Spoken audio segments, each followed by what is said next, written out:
Every time I go walk through that door, I don't know if I'm gonna come out in a body bag. That's how bad it is. That's Tony, and believe it or not, he works here. There is a great energy, and you see that from the moment you start on your first day. We're like a family here.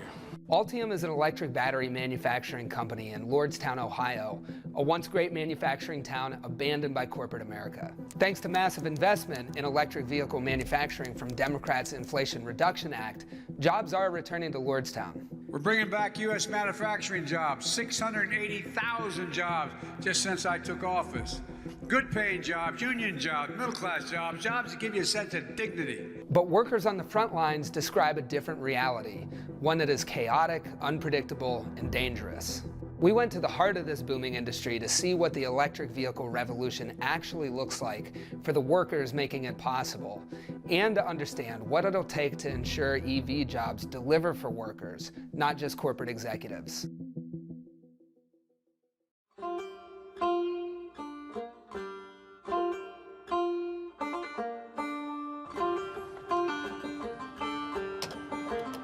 This is a 2017 Chevy Cruze LT. It was built here in Lordstown, actually. It's not just a car to me, it's a legacy. There's a legacy to this.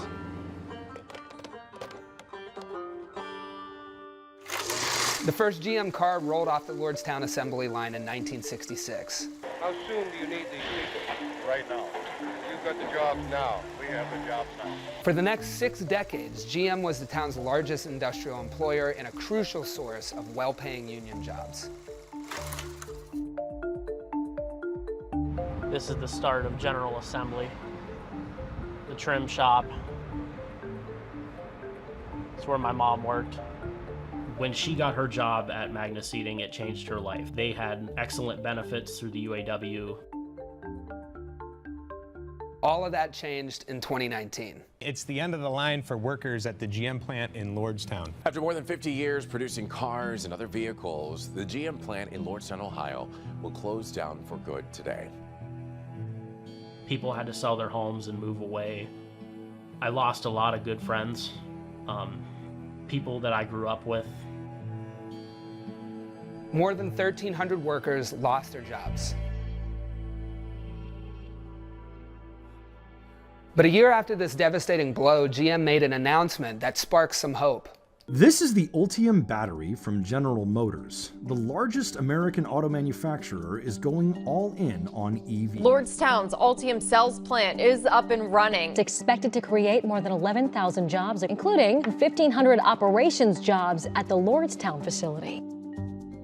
We knew this could be the future, this could bring industry back to Lordstown, and here we are, we have the opportunity to make the battery that will power the future. Ultium got a $2.5 billion loan from the Department of Energy to build 3 plants and create more than 11,000 jobs. But the reality on the ground is a lot more grim. Well over 1,000. Ultium Cells is a great place to work. It is not a great place to work if you were on that floor producing the product that they so rave about, that's so great. And this is the future. There's a dirty behind the scenes that's going on to get to that future here at Ultium. Ultium workers describe minimal training and exposure to hazardous chemicals and unsafe working conditions. Electrocutions were pretty common when I first was hired. I actually myself sustained an electrical injury. My left hand brushed up against one of our tab leads on the battery cell, and I was given a jolt of electricity. At least 22 people suffered injuries or illness at the plant in just the first 5 months of 2023. Most recently, Tony's department was closed for an air quality inspection mandated by the Environmental Protection Agency. Despite mounting evidence of safety hazards at the plant, workers who voice concerns about conditions often face severe consequences. I have seen several members in mixing in our cathode mixing department that were retaliated against by management for raising a grave safety issue in their department. They were all suspended pending investigation without pay. Which brings us to another problem, the pay. The new Ultium factory was built right next to the old GM one. This time, GM teamed up with LG to create a separate company called Ultium. That way, they don't have to honor the UAW contract at GM. There are unionized auto workers who, through decades of struggle, have won middle-class wages and benefits. A typical unionized powertrain assembly worker, for example, earns about $60 an hour in wages and benefits. Altium workers, by contrast, start at $16.50 an hour. It was just like a slap in the face, like an "are you kidding me" moment. I'm out here doing this dangerous job for you, and you're not even going to compensate me properly for it. All this federal money is coming in, but it's not trickling down to the employees. We are making poverty wages. People are frustrated. People are tired, and people are ready to fight back because this company is driving them further and further to the bottom. Altium workers unionized with the UAW in 2022, and they're working on negotiating their first contract. The bargaining process has been nothing but tumultuous chaos, I would say. Over and over again, we're told one thing by the company, and then they turn around and do something completely opposite. They won't give us a wage proposal. When asked for comment, Altium said, Altium Cells is committed to the collective bargaining process. But the UAW says the company has refused to come anywhere close to the GM standard.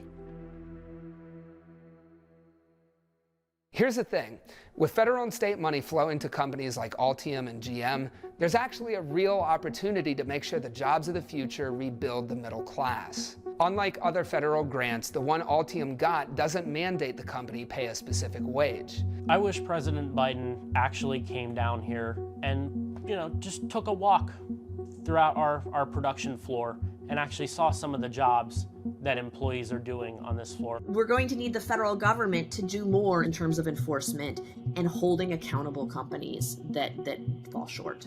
They need to stop giving taxpayer dollars to companies that essentially treat their workers like gum on the bottom of a boot. This necessary change might be happening with newer loans. Starting in May 2023, in order to receive loans from the Department of Energy, companies have to fill out a community benefits plan outlining their commitments to provide decent wages and safe working conditions, as well as allow workers to unionize. There is real power in terms of enforcing these contracts as long as the government is willing to exercise that authority.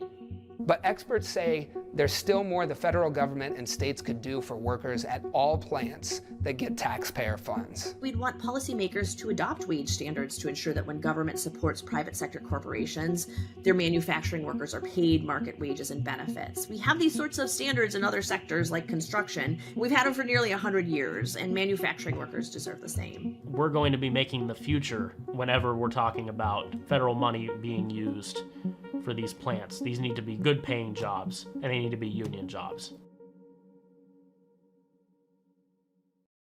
Hi, thanks for watching our video. If you like this story and you want more stories like this, be sure to like and subscribe to the channel to get more Perfect Union in your feed. And if you have stories that you want us to investigate, drop them in the comments below.